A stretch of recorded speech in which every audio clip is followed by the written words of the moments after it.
देखिए, कल दिल्ली के इंद्रलोक इलाके में जुमे की नमाज पढ़ते हुए नमाजियों को एक पुलिसकर्मी के द्वारा लात मारकर उठाया जाता है। वीडियो वायरल होने के बाद में तमाम समाज के लोगों की तरफ से थाने पर काफ़ी घंटों तक हंगामा किया जाता है, कार्रवाई की मांग की जाती है। हालांकि इस घटना को लेकर के दिल्ली पुलिस प्रशासन के द्वारा उक्त घटना में लिप्त चौकी इंचार्ज को सस्पेंड कर दिया गया है, लेकिन उसके बावजूद भी लोगों में इस घटना को लेकर के काफ़ी रोष है। जगह जगह इस घटना को लेकर के लोगों में चर्चाएं चल रही हैं और अपनी अपनी प्रतिक्रियाएं व्यक्त की जा रही हैं। इसी घटना को लेकर के आज मैं अलीगढ़ के शाहजमाल इलाके में मौजूद हूं, जहां दिल्ली में हुई कल इस घटना को लेकर के लोगों की प्रतिक्रिया, उनकी राय जानने के लिए यहां आया हुआ हूं। मेरे साथ में यहां कुछ लोग मौजूद हैं। कल जो दिल्ली की घटना हुई है उसे आप किस नज़र से देखते हैं? देखिए, सबसे पहले तो मैं बधाई देता हूँ भारतीय जनता पार्टी की सरकार को कि इन्होंने जो नफरत का बीज बोया था अब उसकी फसल उगना शुरू हो गई है। और देश में मतलब पहले हम देखते थे सरकारी कर्मचारियों के अंदर वैमनस्यता नहीं थी, प्यार मोहब्बत थी और इंसाफ था कि सबको एक समान समझते थे। लेकिन कल की जो घटना है इससे भारत का जो सर है वो शर्म से झुक गया है।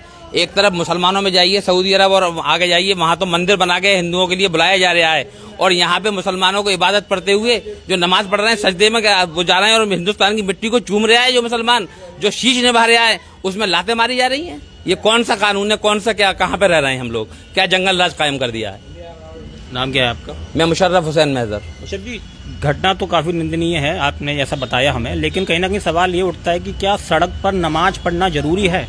नहीं, सड़क पर नमाज पढ़ना जरूरी है क्या? कोई वहाँ पे आदेश है दिल्ली में? उत्तर प्रदेश में तो चलिए लागू है कि यहाँ सड़कों पर नमाज नहीं पढ़ी जाएगी। क्या यहाँ कोई सड़कों पर नमाज पढ़ता है उत्तर प्रदेश में? लेकिन दिल्ली सरकार ने कोई ऐसा लागू नहीं किया है जियो, तो वहाँ पे पढ़ रहे थे। अगर हम कहें अगर गैर कानूनी रूप से ही पढ़ रहे थे वो, तो या तो उन्हें पहले मना कर दिया जाता, या 5 मिनट की नमाज होती है केवल 5 मिनट बाद कहते हैं कि भाई अगले हफ्ते से मत पढ़ना यहाँ नमाज। क्या उसको पूजा पद्धति कर रहा है आदमी, नमाज पढ़ रहा है, शीश नभा रहा है और वहां उसको लातों से उसका सत्कार हो रहा है? ये कौन सा कानून है? ये दिल्ली में भी ऐसा कोई कानून नहीं है। 5 साल पहले यूपी सरकार में ये कानून बन चुका है कि सड़क पर नमाज नहीं पढ़ी जाएगी, तो क्या इससे सहमत हैं आप? कोई कानून नहीं बना गया। देखिए, मदरसे पर बुलडोजर चलते देखा, मस्जिद पर चलते हुए बुलडोजर को देखा, लेकिन ये चीज़ देखना रह गई थी कि एक इबादत कर रहा है एक बंदा मुसलमान, उसको लात मार के उठाया जाना, ये बड़े शर्म की बात है। और उसको जो पुलिस वाले ने लात मार के जो उठाया गया था, तो इसमें कहीं ना कहीं वहाँ के SHO और दिल्ली कमिश्नर भी इसके जिम्मेदार हैं। उनको क्यों नहीं सस्पेंड किया गया दिल्ली कमिश्नर के लिए, SHO के लिए? क्या उनके पास ये सरकार जो है भारतीय जनता पार्टी की सरकार उनके घर पर बुलडोजर भेजेगी? आपने ये देखा होगा, अभी कावड़ निकल रही थी, तमाम हमारे मुस्लिम भाई जितने भी थे उसमें खुद मैं भी था, स्वयं भी, हम सब फल पानी तमाम सब लोगों को खिलाते हैं पिलाते हैं, क्योंकि क्या है कि हिंदू मुस्लिम एक भाईचारा बना रहे, गंगा जमनी तहजीब बनी रहे। लेकिन वहाँ पर गंगा जमनी तहजीब नहीं बनी ना। उसके बाद हुआ क्या, ये जो उसने लात मारी है SHO या जो दिल्ली के कमिश्नर हैं, ये इसके पीछे जो सफेद पोश हैं, जो भगवाधारी हैं, जो भारतीय जनता पार्टी के लोग हैं, उनके कहने पर ये उसने लात मारी थी। अगर 5 मिनट की इबादत वो कर रहा है, 5 मिनट में ऐसा क्या हो जाएगा? आपने देखा होगा कि तमाम रास्ते खुले हुए थे, कहीं कोई जाम नहीं था। कोई अगर जाम होता तो हम समझ लेते भाई जाम है। 5 मिनट की इबादत कर रहा है, उस 5 मिनट की इबादत में उसको लात मार के भगा जाता? उस पैर में लकवा क्यों नहीं हो जाता? उसके पैर को तोड़ क्यों नहीं दिया जाता? ये सब भारतीय जनता पार्टी के कहने पर हुआ और दिल्ली पुलिस कमिश्नर और वहाँ के जो क्षेत्रीय SHO ये जा रहा है कि सड़क पर जब नमाज अदा की जा रही तो कहीं ना कहीं जो है ट्रैफिक प्रभावित हुआ जा रहा था। कोई ट्रैफिक प्रभावित नहीं था। आप उसकी वीडियो को देख सकते हैं, सब बिल्कुल खुला हुआ था। उनसे ये मना कर देते कि भाई आप नमाज मत पढ़िएगा, तो नहीं पढ़ते आप। उनको बदतमीजी करना, लात मारना, ये कहाँ का कानून कहता है ये कि कोई इबादत कर रहा है उसके लिए मारा जाए? ये अभी आपने देखा होगा स्मृति ईरानी वहाँ गई थी, कितना स्वागत किया गया था सऊदी अरब के अंदर। ये हमने तो नहीं कहा उनसे, वहाँ के लोगों से हमने तो लात नहीं मारी उन लोगों के में। तो ये चीज़ गलत है। दिल्ली पुलिस कमिश्नर और वहाँ के SHO को इनके खिलाफ इनको सस्पेंड किया जाए, इनके के यहाँ बुलडोजर चलाया जाए। ये जब भी तो माना जाएगा हिंदू मुस्लिम एकता, सबका साथ सबका विकास। सिर्फ एक ही का विकास होना चाहिए, मुसलमानों का कुछ नहीं होना चाहिए। क्या नाम है आपका? अकील अहमद।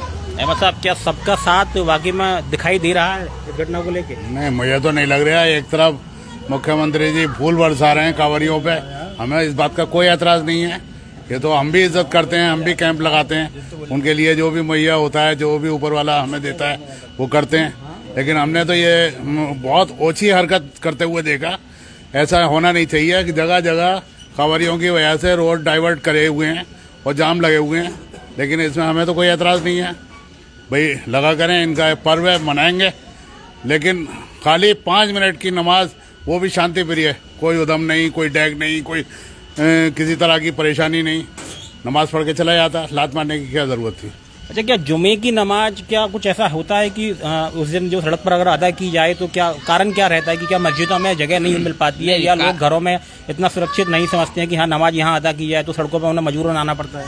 नहीं, देखिए ऐसा है कि इस्लाम में जो है ना नमाज, वैसी नमाजें तो आप हम घरों में पढ़ सकते हैं, लेकिन जुमे की जो नमाज है वो हमें मस्जिदों में पढ़ने का ही हुक्म है। हमारे मजहब में ये है कि हम उसमें खुतबा सुनेंगे और उसमें 2 अज़ानें दी जाती हैं, तो लिहाजा वो हम वहाँ पे उसकी पाबंदी घर पे अपने नहीं कर सकते हैं, अलग अलग नहीं, इंडिविजुअली नहीं अदा कर सकते।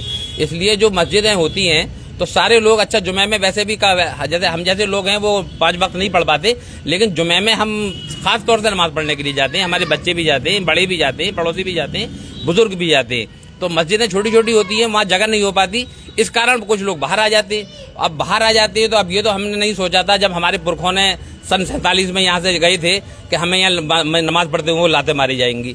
शायद उस वक्त ये पुरखों को हमारे बता दिया जाता कि तुम यहाँ रुक रहे हो भारत में, तो तुम्हारे अंदर एक दिन ये आएगा कि हम लाते नमाज पढ़ते हुए लाते मारेंगे, तो हो सकता है हमारे पुरखे दूसरा डिसीजन लेते, ये डिसीजन नहीं लेते। मुलाई, क्या नाम है आपका? मोहम्मद तस्लीम। तस्लीम साहब, क्या कहना चाहेंगे इस घटना को लेकर? ये घटना गलत हुई है जो भी हुई है, और हमारे भाई ने, मुशर्रफ भाई ने, मुजाहिद भाई ने और अकील भाई ने जैसे बताया वो सब सही है, और मैं तो इतना कहूँगा गलत हुआ, ये भी हुआ।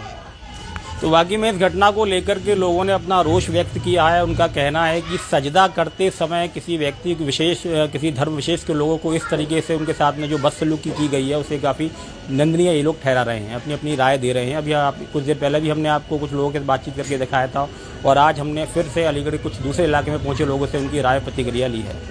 अलीगढ़ से इस खबर के लिए मैं दिग्विशाल, आप देख रहे थे हिंदुस्तान तहलका।